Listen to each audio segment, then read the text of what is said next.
Thanks for hanging in there today. I know it's been a long day, and I've seen a lot of your faces in a lot of events, so I'm very thankful for that and proud. So I want to introduce our final speaker for the day, Robert Shetterly. And he's the artist who's painted these beautiful portraits that you're seeing all around campus. And I want to just remind you that those portraits are going to be with us for the next about week and a half. So please feel free to complete the scavenger hunt and to spend some time with them because they're here for us to observe. So I want to just give you a little background on Mr. Shetterly before he gives his talk. So he is a native of Cincinnati, Ohio, so a Midwesterner like myself. I'm very pleased by that. And actually a 1969 graduate of Harvard College where he studied literature and later went on to move his medium from the written word to art, as you see now. He's the founder and primary artist for a nonprofit organization called Americans Who Tell the Truth. And so this collection of portraits that you see is from this collection that he uses to sustain this nonprofit. And so I think the name is pretty self-explanatory, right? So these are portraits of people that Mr. Shetterly has identified as particularly courageous or compelling in their stories. Americans who have contributed in some uniquely important and profound way to our American story. And he's going to tell you, of course, more about that. So he lives in Maine. The nonprofit is run out of Maine, and I just learned is now also being run with his son and his daughter-in-law are participating in running the foundation, so it's kind of a cool family story. So without further ado, I'll introduce Robert Shetterly to tell you about his paintings. Thank you very much. So am I okay to stand over here? Good. Hello. Thanks, Nicole. It's been wonderful to be here. I want to thank Mr. Knapp and his wife Kelly for their gracious hosting of me and inviting me here, because I'm here not just for today, but also for the next few days. And I want to say how much I enjoyed by any chance, was it Carmen, Ariana, and Brooke here from the Tom Talks, who I heard this afternoon? Oh, good. Yeah, I was very impressed with those. I was impressed with how articulate they were and how passionate about the things that they were talking about. And I learned a lot. I also want to thank the two other speakers today and all those workshops. With Kathleen's talk this morning, she ended up with a theme talking about courage, and I'm going to come back to that later because I want to enlarge on that issue and its relationship to successful democracy. And then with Kerwin's talk, there's something extraordinarily interesting, about a society that, in a sense, allows, I don't think there could be a law really about this, but allows for that kind of, a political culture to be motivated by spin, outright lying, subterfuge, dirty tricks. If a high school or even a little league baseball team were playing with that respect or lack of respect for the rules, they'd be banned from the game.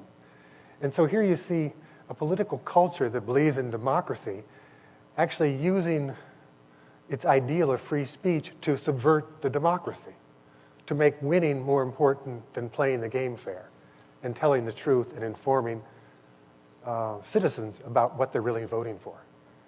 I find that very peculiar, and the fact that it goes on and on and on, and somehow we don't find a way to deal with that is, I don't know what the next word is right there.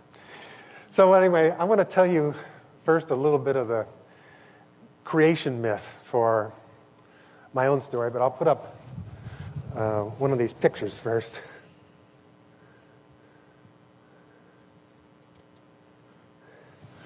And what you're seeing here, this camera and the thing is distorting them, is making them all lose a considerable amount of weight. and look a lot thinner than they really are. But this is Arthur Miller, one of our greatest playwrights. Death of a Salesman, The Crucible, All My Sons.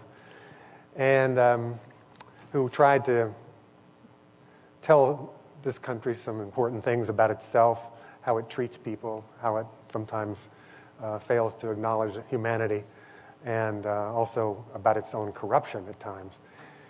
But he said one time, I think the job of the artist is to remind people of what they have chosen to forget.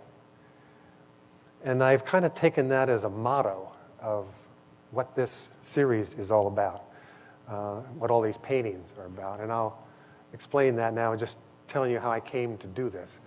I'm a self-taught artist. As Nicole said, I live in a little town in Maine. I mean, my town has a smaller population than this college. And we have one store, no gas station, no traffic light. It's pretty rural. I've lived there a long time and made a life as an artist. And I was, until 17 years ago, when I started painting these portraits, I was a surrealist. I believed in ambiguity and mystery and misdirection and black humor. And that was all the things that were in my pictures.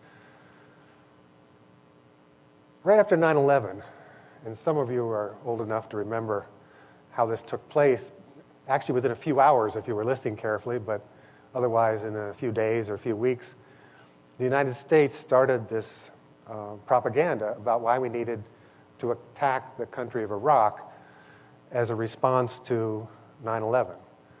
There were the stories of weapons of mass destruction, Al-Qaeda in Iraq, complicity in the attacking of the Twin Towers. None of that was true.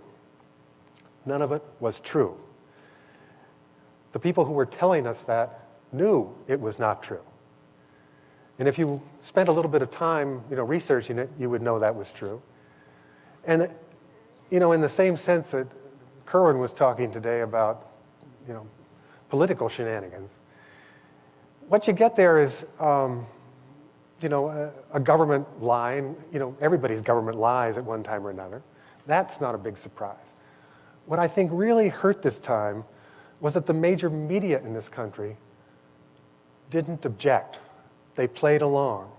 They got into the game of fear and fundamentalism and jingoism, and kept pushing this. They kept pushing it. There was good money in that, And then all of a sudden we're in war. Well, as soon as that language started, here I am in my little town, in my little studio, and I was just full of rage. My friend Terry Tempest Williams, a great environmental writer, calls this sacred rage, where you're looking at something that's extraordinarily unjust, about to play out, and you feel absolutely helpless to do anything about it. And I kept thinking, what can I do? I was feeling so alienated from this country, and it was, just like Kathleen this morning mentioned that courage is really expression of love. Rage is usually an expression of love. It's an expression of great sensitivity to injustice. And in my case, it was a sense of enormous grief about all the victims there were going to be of these policies. And I thought, I can't live with this. One of these young women who was speaking at Tom Talks was talking about the politics and mental health. And I felt my physical health, as well as my mental health, being really challenged because I was so upset. And I was thinking, what can I do? What can I do? And I finally, one day looked up at my own studio wall, and there was a quote from Walt Whitman that I'd put up there years and years ago and hadn't even thought about. And I read that quote, and I thought, oh, I know what I'll do. I'll paint his portrait. And my next thought was, I'll feel better. It was as though, and I'll show you. Oh, I can do this. There he is. I was thinking, if I paint this man's portrait and somehow get closer to his sense of what democracy is, of what the ideals of this community are about, this country, I'll feel better. And I did. I spent several days, I went to the library, I found all these books, I got obsessed with reading him and reading about him, and then finding pictures to base his portrait on, and making the portrait, and then actually scratching the quote right into the surface. I mean, it was a very intense and intimate process, the whole thing. And I did feel better. I was so engaged and so had blocked out everything else around all that rage and grief in order to commune with Walt Whitman. That was pretty good for a couple days, and then I started to rant again, and my wife, Gail, who suffered through a lot of this, she looked at me one day when I was ranting, and she said, "Why don't you paint another portrait? You were such a nice guy for a couple days."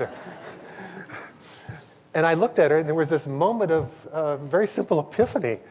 I just said, I didn't think at all. I just said, "You're right. I'm going to paint 50 portraits. I'm going to call them Americans Who Tell the Truth, and then I'm going to give them all away." And it was like I'd levitated. I felt this enormous relief, as though I were going to do something that expected nothing in return and that I could give, in a sense, to this country. And I realized what I was wanting to do also was exercise the people who were, I thought, lying about this war, and replace them with people from this country who made me feel very proud of the United States and its history. So there was Walt Whitman, and then very quickly there was Frederick Douglass and Susan B. Anthony and Sojourner Truth and Mother Jones and Elizabeth Cady Stanton and Jane Addams and all these 19th century figures who many of us know as kind of icons of people fighting for one kind of justice or another. It was an amazing moment for me. I was learning the depth behind people I had known as names and issues, but not really known them as people. And in order to do this, I had to know them as people. I paint with my fingers. It's almost like sculpting, and finger painting. It's a very intimate process, and my hands are all over the people's faces. And then I, spend more time painting, more time researching and looking for the right quotes than I do actually, painting the pictures. But I want to kind of change the course here. The first line of I'm not going to read all the quotes right now, but the first line of Walt Whitman's quote is exceptionally important. He says, it was like a commandment. "This is what you shall do. Love the earth, the sun, and the animals." This is his first commandment. He has a lot of other things to say, but that's first. Love the earth, the sun, and the animals. The reason I painted him first because of his relationship to democracy. He understood 150 years before anybody said web of life. He understood how intimately connected every living thing is, not just human beings. In his view of democracy, the success of every living thing is dependent on the success of every other living thing. Our success as creatures on this planet depends on the success of the lives of all the other plants and animals. And as you all know, we're in the process of squandering all of that right now. I want to tell you something you may not know that I didn't know, and I think it's, we don't often know where our ideas come from, the ideas that become cultural traditions, and especially when they have to do with the relationships that we have with other people and also with nature. I think I can do this. Nope, I'm going to come back to her in a second.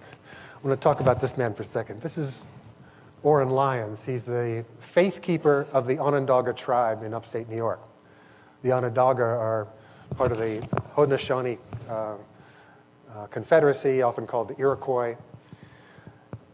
By faith keeper, he's the one who makes sure that the people in his tribe live by their real values. They don't have a casino and do all that kind of stuff.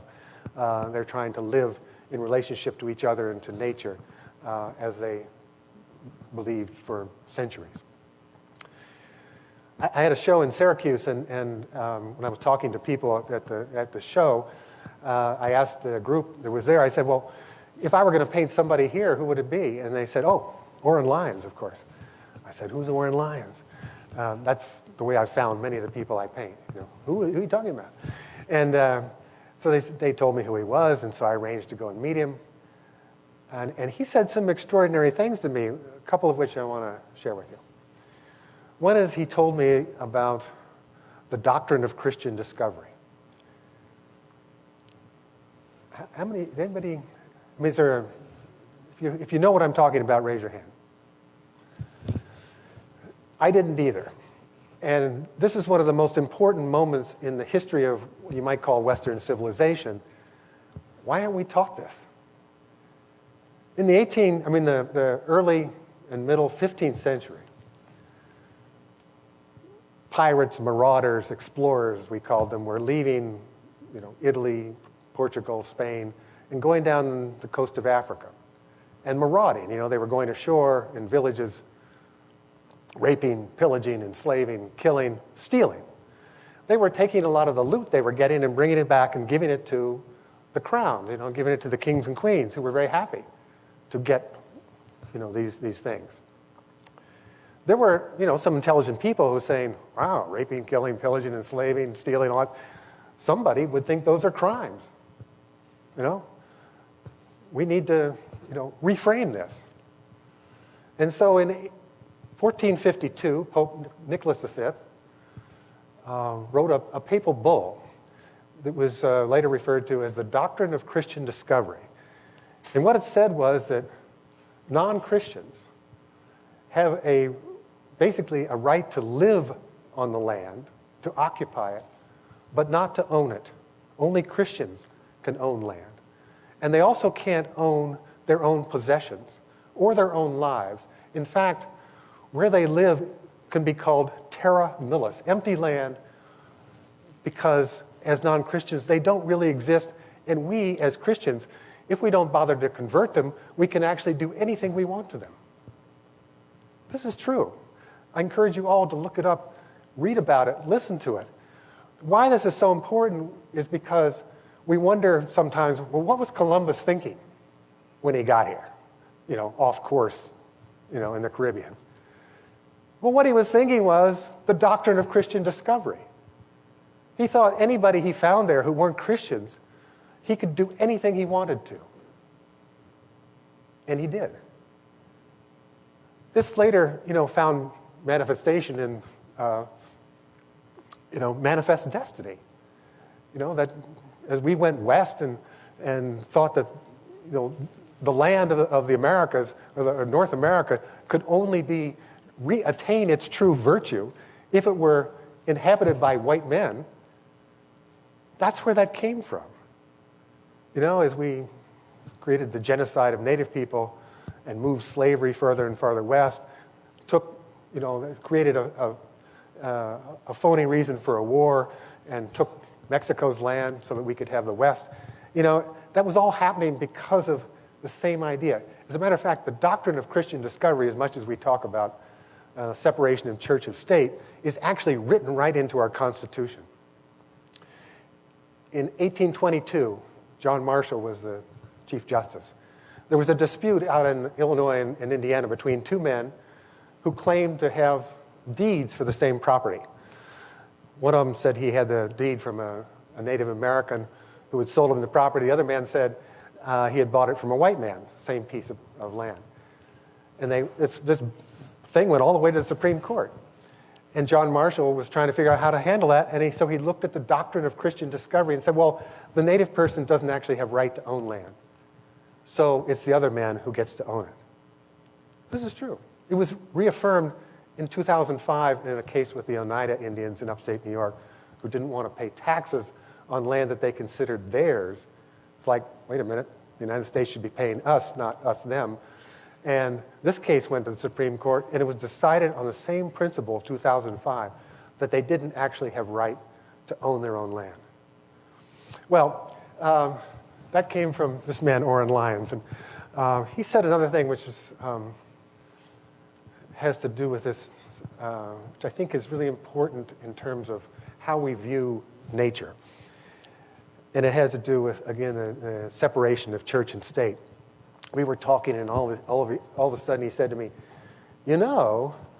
when you people, pointing at me, when you people separated church and state, we knew, we native people, 1,000 years ago, 1,000 years in the future, we knew that it would only lead to disaster. And I said, what are you talking about? I mean, I assume most of us think that separating church and state is a pretty good idea in a, pluralistic, multi-religion society. And I said, what do you mean? And he said, well, for us, nature, is our deepest reality. And because it's our deepest reality, it's the source of our deepest spirituality. It's our church.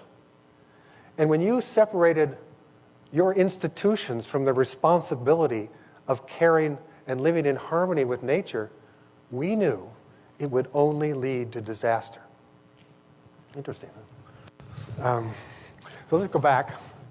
I want to tell you a story about, I want to talk just about some of the kind of prerequisites or the values of democracy and kind of where some of them are today, I think.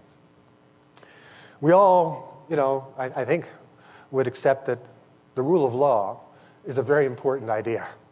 And I forget who it was today, was talking about the I Have a Dream speech and some of the other content in it. And at the very beginning, Dr. King talked about what that dream is, and he didn't define it in terms of upward mobility or attaining, being able to do in this country whatever you'd want to do or any sort of material benefit. What he talked about was the riches of freedom and the security of justice. By the security of justice, he means the rule of law, being available and equal and equally distributed for every single person. This is a case, I want to tell you this story because it shows when it works beautifully. I didn't paint any portraits of people before the beginning of photography.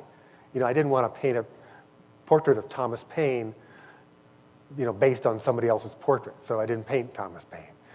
But this is the one exception in the whole thing.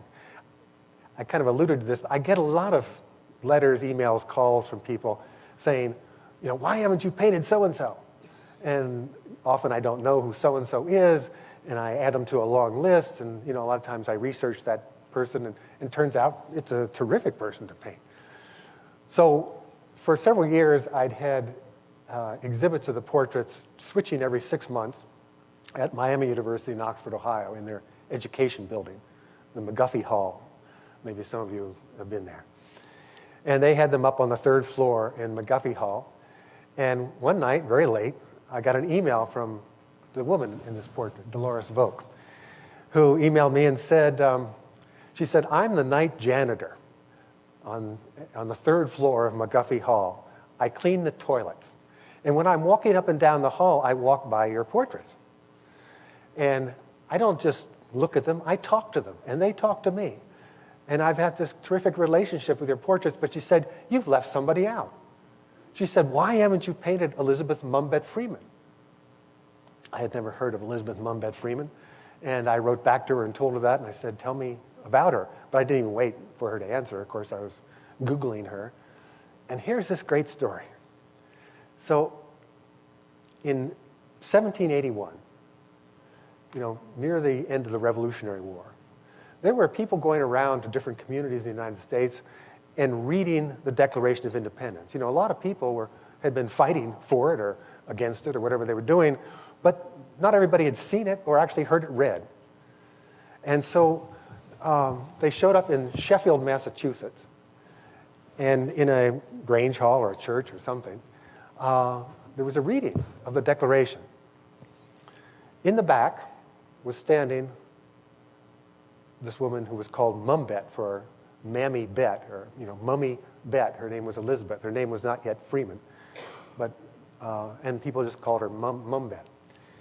She was standing in the back, and she heard this reading. And the next day, she went to a lawyer a man named Thomas Sedgwick, and said, if I understood what I heard yesterday correctly, about rights and this and that, I should be a free woman. There shouldn't be anything like slavery. I want you to free me.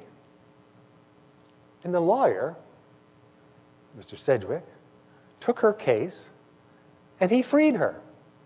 He not only freed her, he got her back pay for 40 years of slavery. She got 30 shillings, probably the only case in the United States where a slave was actually paid for her slavery. That case was then brought to the Massachusetts Supreme Court, and the ruling was slavery is finished in Massachusetts. So here we have a state full of founding fathers of those types, and the impetus to end slavery came not from them, but from the slave herself. I mean, here was a woman, that's one thing, she's a woman, she's a slave, she's black, she's illiterate, and she's indigent, and she goes into a court and said, I have a grievance. I have a grievance against the law and I want redress, and the law agreed with her. Now that's the rule of law, where a person in that status can go into a court and get that kind of resolution. Today it's a kind of a joke, but a true one, a cliche, to say that a guilty rich person does much better in our court system than an innocent poor person. But here it was actually, the thing was working. Let me flip these through here. So this is Thoreau, and he said something incredibly important about the laws and the making of laws. He said, the law will never make men free. It is men who have got to make the law free. We have a sort of a fetish often saying, well, we believe in the law and the law is great and we should all obey the law. Well, no, that's not really true often. We've had laws, look at the fugitive slave law, or the laws that made slavery legal, or the laws that, big corporations can, register in the Cayman Islands today and not pay any taxes. On and on and on.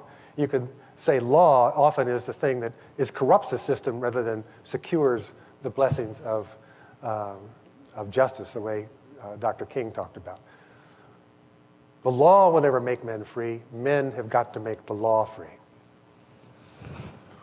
So this is Bill Moyers. A lot of you know him, I hope. One of this country's great journalists. The reason I painted him is because, in a lot of times in the last, he's now retired, but, for 30, 40 years, he was doing the work that a good investigative journalist was supposed to be doing, or, listening to and inviting investigative journalists and activists onto his program to talk about, in a sense, what their grievances were and what the problems were and what should be done about it. And what he says in his quote is, when he says the framers never thought, what it would be like if, the media industry, made common cause with corporations and big business and saw that was, how they were supposed to act, because that's basically what was happening in the run-up to the Iraq War, was that, a corporate media, what they're really interested in is not so much their responsibility to a democratic society and telling us the truth. Like any corporation, they're interested in their bottom line. That's their first responsibility. If they've got shareholders, legally that's their first responsibility, is their bottom line. And let's say, as in the run-up to the Iraq War, you're ABC and you're owned by General Electric.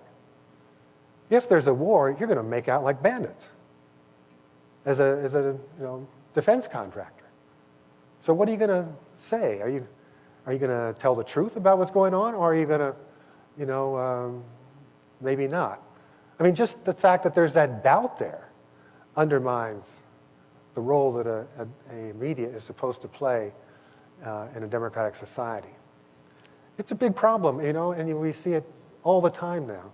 The problem with, say, fake news is not something that was invented because of Trump. in the run-up to the Iraq War, a lot of our major media was giving us fake news, and unapologetically, This is another story. It's very related, but it has to do with probably the thing. I mean, I would guess that if I were going to, we took a poll right now, and I said, what's the one thing that we should do in this country that would make the most dramatic effect on making us more democratic?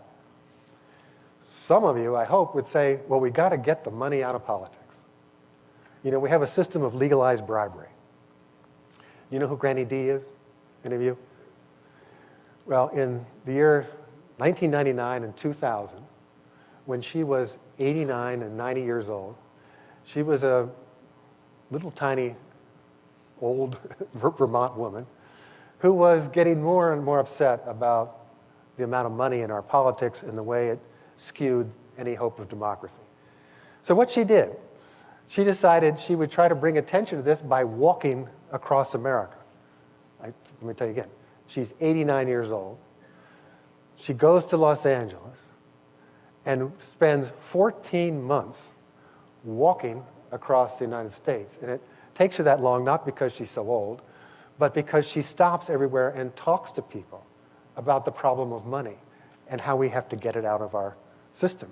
And when she was in West Virginia, it snowed, and she's now 90 years old. She skied 100 miles. When there was a huge crowd waiting for her when she arrived in Washington. And there was this moment there where both McCain and Feingold of the McCain-Feingold bill, to clean up some of the money in politics, they were there waiting for her. They thought that, they could, this phenomenon of this 90-year-old woman walking across the country would actually succeed in passing their bill, and it did. And then it was, pretty promptly overturned. But it was a great moment, but I love that kind of activism where a single person takes on that role and realizes that by herself, she can make that kind of a statement with her life. And, she spent months practicing, marching up and down hills in New Hampshire, trying to get in shape to actually walk across the country. This is Marcus Raskin. He's a person who coined the term the national security state, about a state that operates on the basis of secrecy, and that secrecy then begins to undermine democracy. And I want to, that's Ida Tarbell, and let me talk about him. I'm going to come back to secrecy in a minute. This is Woody Guthrie. How many of you know who Woody Guthrie was? Good. You go to a lot of places, a lot of schools today, you ask who's Woody Guthrie, and nobody knows. But then if you say, well, can any of you sing This Land Is Your Land? And everybody, anybody can sing it. So, but they don't know who wrote it. What's often not told about that song is what the intent of the song was. Most of us are only taught the first 3 verses. And we learn that the country's big and it's beautiful and it's, it belongs to you, it belongs to me, and isn't that wonderful? It's just an ecstatic song. It's like, America the Beautiful. That isn't what he was doing. The last couple of verses are what the song was about. The first verses, which we sing, were the setup. So you would get into this kind of giddy mood about how great this place is, and then he would sing the verse, "One bright sunny morning in the shadow of the steeple by the relief office, I saw my people. As they stood hungry, I stood there wondering if this land was made for you and me." That's what the song was about. That's what you were supposed to get to. That's all been censored, in our schools, because they don't want to deal with that question. I mean, this guy had just lived through the Depression and the Dust Bowl. He'd been spent a lot of time in refugee camps right here in this country, listening to the stories of refugees and then turning their lives into songs and authenticating their experience and trying to buoy their spirits with music based on their own lives. He knew, this, we look today, this incredible problem of wealth disparity in this country. And we also, it was right there in the Depression also. And he was extremely disturbed about it. And he was wondering, well, is it really made for you and me? Or is it just you? There's another verse in the song that says he comes to a sign that says, no trespassing. And he walks around the other side of the sign and says, well, that sign don't say nothing. That's the side of the sign that's made for you and me. Edward Snowden. I want to talk about secrecy for a second. We have an awful lot of secrecy in this country. I don't even know, I don't know if anybody knows how many different intelligence agencies we have, 20, 30, a lot. A lot of secrecy. We have a lot of secrecy, not just, about our foreign affairs and things like that, but there's a lot of secrecy about what goes on in our own government and why and for whose benefit. When I first started this project, I had a little show. I had the first 17 paintings, and I put them up in the Blue Hill Library in Blue Hill, Maine. I had no intention then of traveling or talking or anything. I just wanted to show people the paintings. And I got a call from a man who said, I saw your paintings. I think this should be a national traveling show, and I can help you. And I said, wow, great. Let's meet. And he said, I'm a retired diplomat. He said, I know what you're talking about. I said, great. This is really interesting.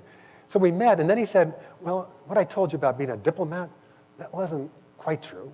He said, I was in the CIA, and I was posted all over Eastern Europe and Asia and everything else. And I was like, what am I into here? But he said, one of the first things he said was, I don't think that anything has undermined democracy in this country more than secrecy. You see, the relationship, when there's secrets, you've got a hierarchical relationship. There are the people who know, and then there are the people who don't know. And all of us who don't know are supposed to trust the people who know. As they're somehow smarter, wiser, more capable, able to make decisions that all of our lives depend on, but we're not supposed to know that. How could you imagine anything less democratic than that? I'm not saying there should never be any secrets, but really, we've got a society that's, infused with secrecy and the right of certain people to know and the right of other people not to know. Several years before Edward Snowden, and I'm sure you all know who he is, but there was a man named Tom Drake who was a top executive at the NSA who was getting increasingly disturbed about the same thing Snowden did several years later. One is that this unfettered surveillance was going on of all of us all the time. Emails, letters, phone calls, all this data being collected, which was clearly breaking the law. There were laws about this kind of thing, and they were paying no attention to the law. Tom Drake was also new enough that there was a lot of financial corruption at the NSA too. And so he tried to go through, the channels the way Snowden was, criticized for. He didn't go through the channels. He's a bad guy. He's a traitor. Tom Drake did all that. And at the end of going through the channels, he was charged with the Espionage Act for having betrayed America when he was trying to alert Americans to the fact that the NSA was breaking our laws and surveilling all of us. This is true. Look it up. Tom Drake. I painted his portrait too. So what Snowden was looking at was what happened to Tom Drake. And his intention was not to be a traitor, but to get this information to the American people that we were all being surveilled against the law by our own government. And he kept thinking, well, the only way I can do this is if I find some other way that's to get outside the country and send the message back. That's what he was doing. There's sort of a very simple thing here. If we're so worried about our own security that we think it's a good idea for everybody to be surveilled, there's a simple thing. Vote on it. This is a democracy, right? Bring it up. talk about it, debate it, and then decide. Okay, let's surveil everybody because we'll all feel safer. That's the point he was making. You know, this shouldn't be secret.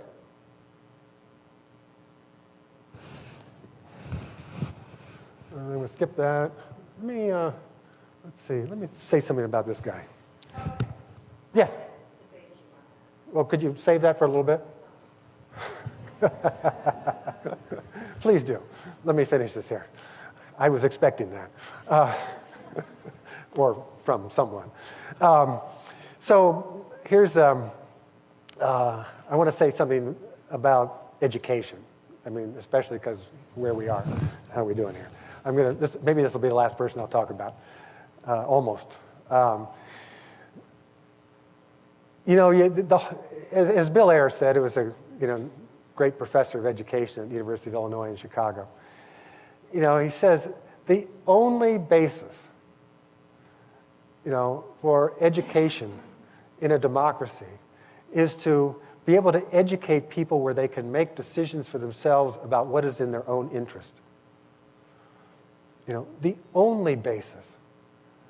You can't have a democracy unless you have a good education.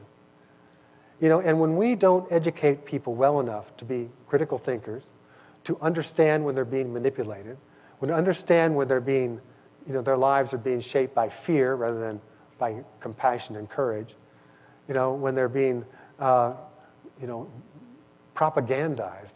If people can't understand that, they're not educated well enough to do that, the idea of democracy fails.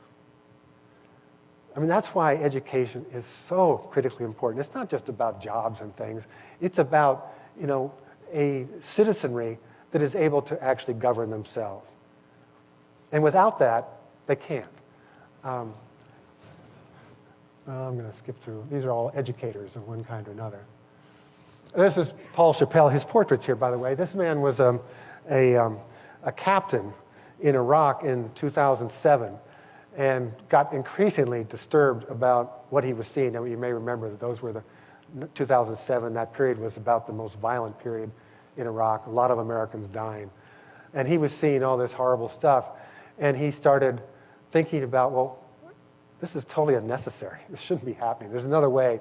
And he has now written 7 books about how to make peace in the world. They're incredibly good books. I recommend them. But here's what this is what he said about democracy.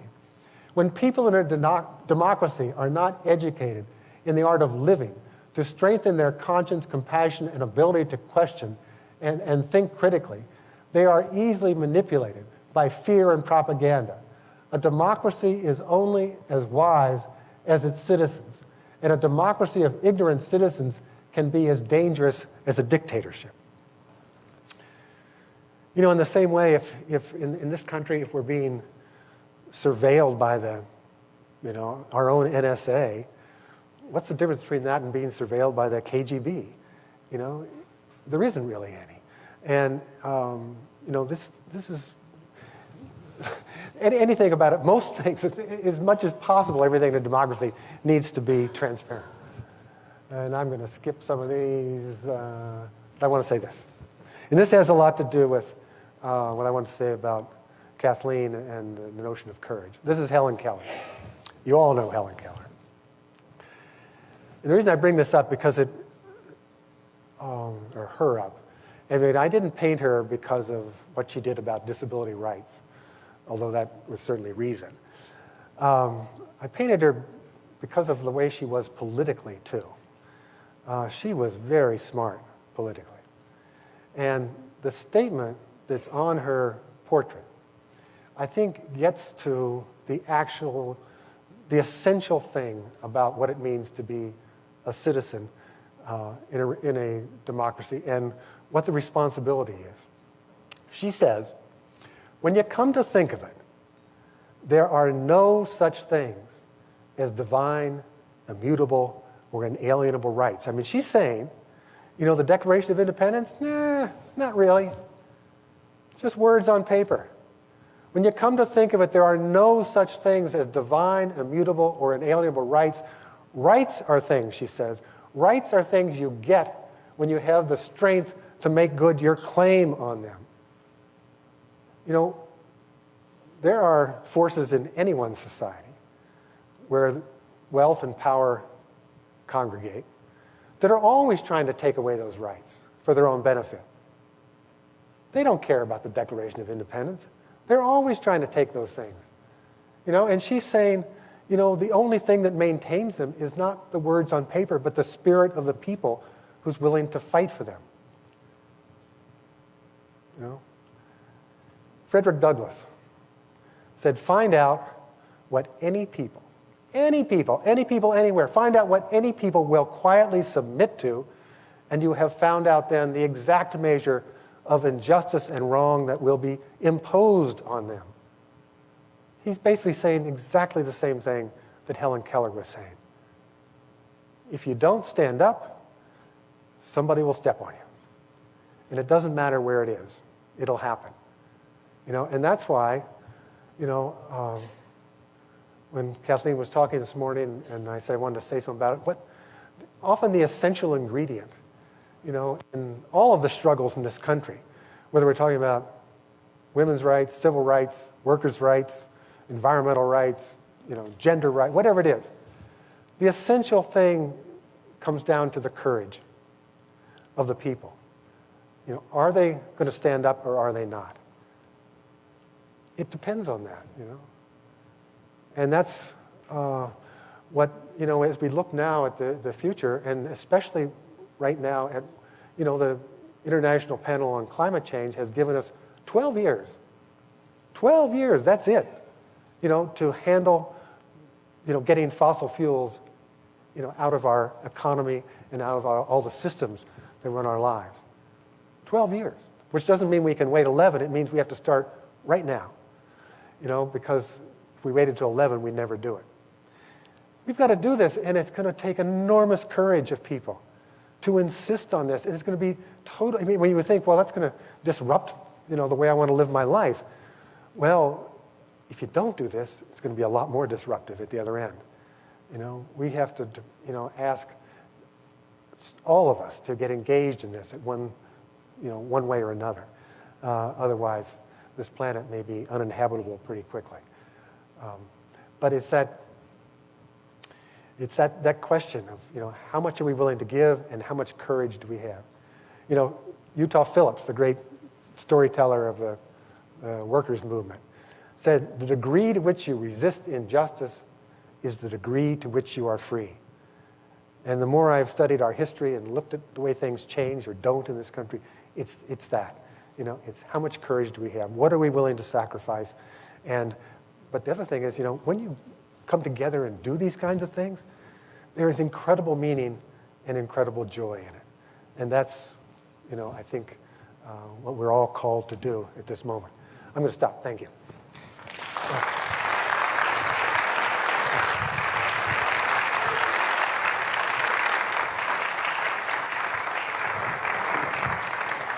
Yeah, I'd love to have some questions or debates or whatever it's going to be. Brickbats.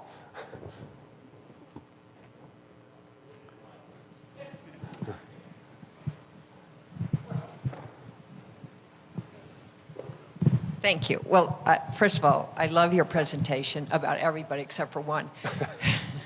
And I want to congratulate you on your passion and your portraiture. Actually, I have three questions. One, if you were doing abstract, how did you get to be such a good artist of people overnight? I mean, they're really beautiful, number one. Two, why did you decide to put quotes? Because you could have just done portraiture. And three, about Snowden. If he was really so courageous, he should have stayed in the United States. And then he could have argued, I mean, when Martin Luther King, he didn't go to Russia to protest civil rights, he stayed here. When, you know, Debs got into a fight, he went here. And so he could fight here on principle, and he could have, and a lot of people who stayed here, then you argue here and you bring people here. But he really hurt his cause by going to Russia. And so people think he's a traitor, and I think it really damaged whatever glory you think he deserves. If he believed in what he was doing, he'd take the punishment. Well, thank you. Let me go back to. Well, wait a minute. Let me. That it really damaged. Okay, I mean, okay. you say courage. Courage means that you have to have some problem with it. And just saying, I want to believe something, and then flitting off to Russia doesn't show much courage. I understand.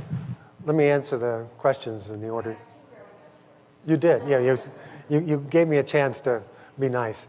The first one was about how did I? Well, I wasn't exactly an abstract painter. I was a surrealist, and surrealism often contains a lot of realism, but in an unusual situation, in sort of dreamlike things. And so I actually painted a lot of intensely real things, not faces, but objects. And so I knew how to look at something and see it for what it was and render it.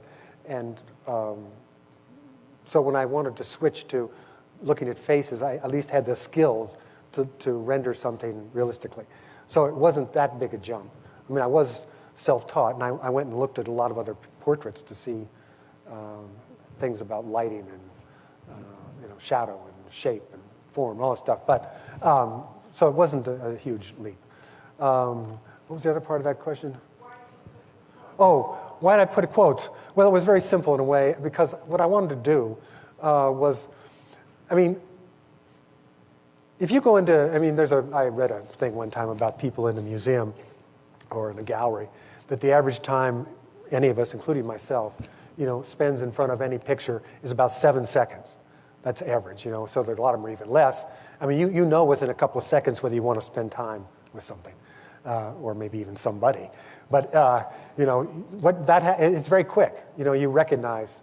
And so what I wanted to do was slow people down, And so they would look, they'd say, oh, this person's looking at me. This seems to be, a person of integrity. I like the way the colors are used. Oh, there's written here, That's why they're looking at me. Wow, that's pretty heavy. That's what I was really wanted to slow people down and get them to think. I don't have to agree with what I said or what they said, but maybe even have a debate then or a discussion, a civil discourse with the painting, if you will, which is exceptionally important. What I would point to about what you just said about Snowden, and of course a lot of people say that, is remind you of what I said about Tom Drake earlier. He did all that, and you never heard of him. The intelligence agencies made sure you never heard of him. If Snowden had tried to go through channels and bring this to the American people, nobody in this room would have ever heard of him. He would be gone, disappeared. He would have been, in jail and muzzled. A lot of we've gotten to the point with a lot of the corporate and government corruption that what we depend on for the rule of law isn't the ability of people to, isn't the legal process that should go on there, but it's whistleblowers. A lot of the most egregious kind of crime breaking in this country, we finally learned about it because somebody has blown the whistle on it. Not because the legal system has worked. And that's what Snowden was doing. You don't even have to call him courageous, but I think what he really did care about is that we would all know what was going on. Call it whatever you want. I think it's really important. Don't you feel it's important that you know that your own country is surveilling you? I think it's important. Whatever happened to the right of privacy here? It's a major thing, Anyway, it's a big question. Yeah, I guess other people probably, this is a longer discussion.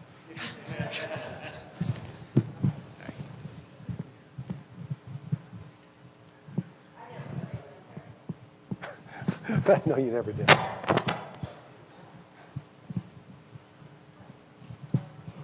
don't know if this is long.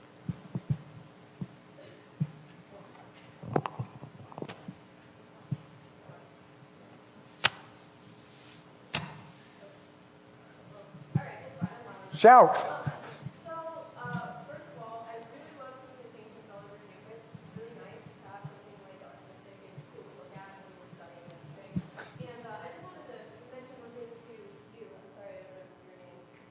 Me?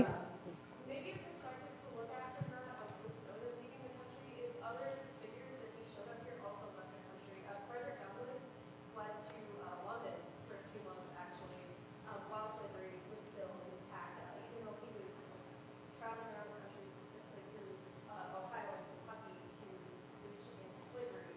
And actually he was planning on leaving the country right before the Civil War broke out to I believe, Bermuda. I may be a little wrong on that. But he was planning on leaving again, but he still deserves the same amount of courage shown to other people, even though he did leave the country, as he was fighting for something like that. So I think that's another perspective you can look at. It's not always for, playing out of cowardice. It's also if you want to stay alive. Thank you. That's a really important thing. He's not the only one. I mean, James Baldwin, one of our greatest writers, especially on race and culture in this country, left this country. He just couldn't stand it any longer. He came back, but he went and lived in France and then in Scandinavia for a while. What's her name? I can't think of her name right now. It was another great late 19th, early 20th century, Ida B. Wells. A person who was so dedicated to trying to stop lynching going on in this country. She went and lived in England for a while, but I mean, her motive was to try to use going there to embarrass this country, to tell people in Great Britain what was going on here, have them get all excited about it, expose it in their own, papers and media, and then embarrass the United States. Didn't really work, but that was her attempt. Sometimes if people, try to leave the country in order to leverage this country.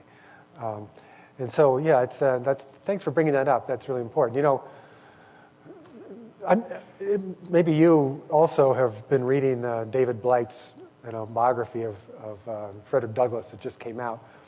Frederick Douglass, by the way, is probably now considered, at least David, I can't remember if it was Adam Gopnik or David Remnick in New Yorker, in reviewing the book, said, we should probably all think that this was our greatest American ever, Frederick Douglass. He said, well, some people would still say Lincoln maybe, but really, if you consider where they came from and what they had to do to survive and then make the points they had to make, Douglass, wins it hands down. If you don't know Frederick Douglass's life or the way he could talk or write, give yourself a big treat. Buy a book of his speeches and just listen to his words.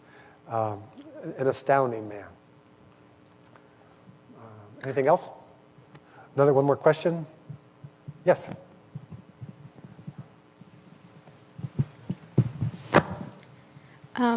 I wanted to know, your perspective of justice and whether you think that we as humans can define justice or only pursue justice, and your meaning of justice and what you've learned through your paintings. Would you say how I perceive justice? And then what would you say about the way people... Whether we can define it or pursue it. Oh, wow. Well, we certainly have to try to define it and pursue it. I wouldn't separate those things. I'm always a kind of a both and person. Let me tell you, I do a lot of stuff in schools, and one of my favorite things, just about 10 days ago, I was invited to a school in Maine, and they wanted me to talk to 3 first grades. And so I brought some paintings, and we sat in a circle on the floor, and I presented who those people were in a pretty simple way. And we talked about fairness. And I asked the kids, well, what's fair? And one girl said, well, if I have 5 pickles and you've got 5 pickles, that's fair. I said, you're right. And then I said, some people, when you get a little bit older, they'll refer to that fairness as in terms of justice. And I think that when I were to define it, I would define it in something like that. I mean, obviously, there are many, many kinds of justice. talk today about, racial justice, gender justice, environmental justice, all these different things. But they all come back to some kind of fairness. And it's also, I think, especially because when you see it so well defined in little tiny people, that this is not a cultural artifact, that we teach babies. It's something that I think people feel, and it's defined already at some essential level in us. But we're not sure what to do with it often, and we do need to pursue it, and we need to pursue it in ourselves, because often the question of courage that I was talking about earlier, often is not so much about what you're going to say to somebody else or what you're going to require of somebody else, but what you're going to require of yourself, because when something isn't fair, and when something's unjust. And the question is, well, how far are you going to pursue it inside and outside, or outside and inside? I think that's a great question, but I think we also know the answer in a way. Yeah. Thank you.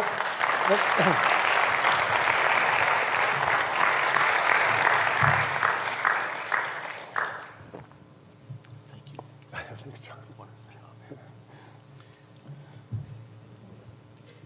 Well, I'd like to just, again, thank Rob, but I also want to thank both of our keynote speakers who are present here, the one that began the day, Kathleen Kennedy Townsend, and the one who's just ended our symposium with our final presentation, Rob Shetterly, because it could not be a more fitting ending than to watch the two of you engage in civil discourse in just the way that we all imagined ought to be done. So thank you both for engaging one another. Luckily we had an audience. Otherwise...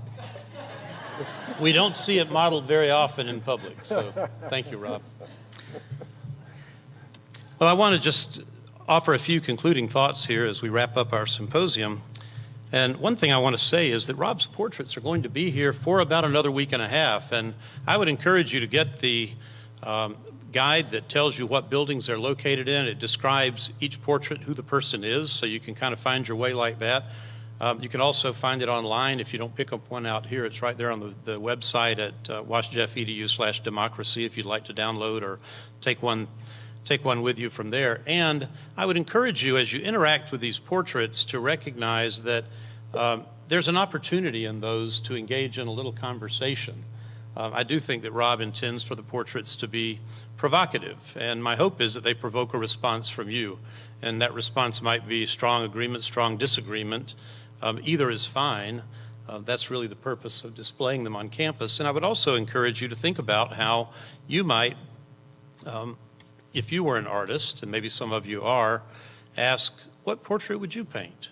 Who would you paint? Who do you believe tells the truth, who's deserving of a portrait that maybe isn't in Rob's collection? You might have ideas of your own. Or if someone were painting your own portrait, what is the truth that you speak that you imagine might warrant a portrait of you? So these represent a wonderful opportunity for our symposium to continue over the next few days. It's been a wonderful gift from Rob Shetterly to loan those to the college and entrust us with them here.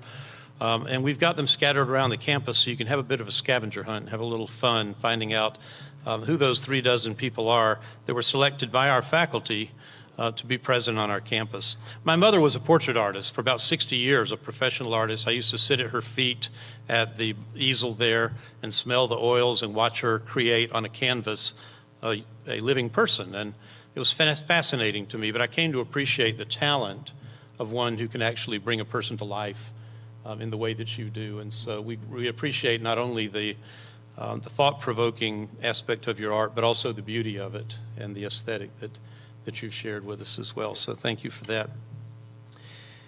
And then I want to just say as we conclude that our second annual symposium has been a great success in my mind. I've heard from many people throughout the day that they believe that this has been a good day, that it's exceeded our expectations in many ways. We learned this morning about civil discourse through reflection from Kathleen Kennedy Townsend about her father and his example with very poignant and memorable stories about his model of civil discourse and some of the lessons that she learned and has been able to put to use in her own life of service. We also had the opportunity to engage this topic or theme of the day of civil discourse in a variety of ways, led by our own students and faculty as well as outside guests to our campus on topics ranging from journalism and social media to political activism, conflict resolution, mental health, current issues relevant to campus life, as well as issues that are being debated on our national stage. And so I'm very proud of the work that everyone did who participated. I would be remiss if I didn't mention Kerwin Swint, who has departed now, but gave us a terrific lunch talk where he assured us that our country has always been a place where things are a little less civil than we might imagine, but also gave us hope that we have the potential and have demonstrated it at important times to come together and, as he put it, are bound together by our commitment to our democratic process. And I thought that was a terrific talk that reminded us that the things that we might lose sleep over sometimes aren't new. They're part of the messiness of democracy. I want to say also that I'm grateful to the members of our planning committee. If you were on the planning committee that worked for several months to plan this year's symposium, would you just stand and let us thank you? Some of you are here in the room.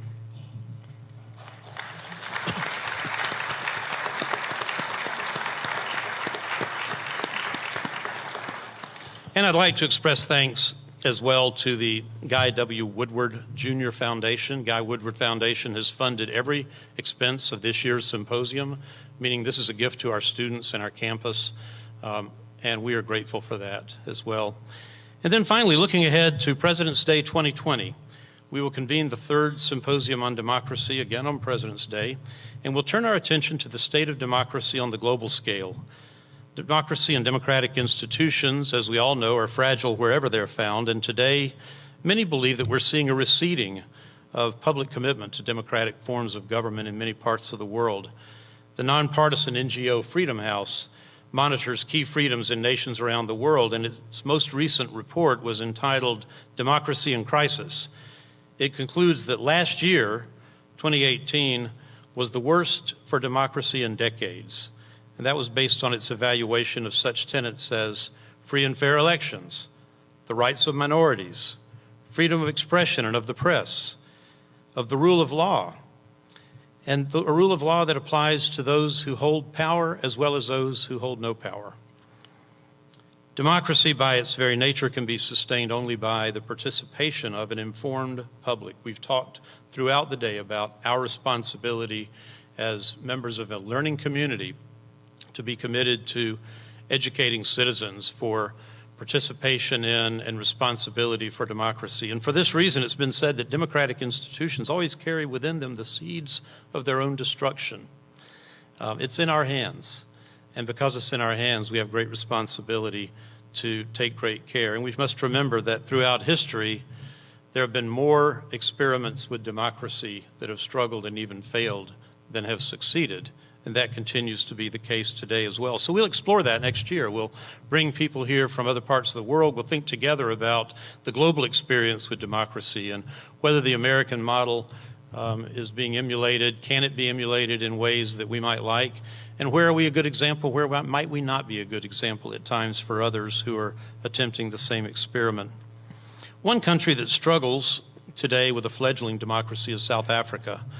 South Africa is a place near and dear to my heart and to Kelly's. We've spent a lot of time there. I worked for about a decade there on a regular basis on a project. And I think it's appropriate this evening, as we think about our plans for next year, to conclude this symposium with words from Nelson Mandela.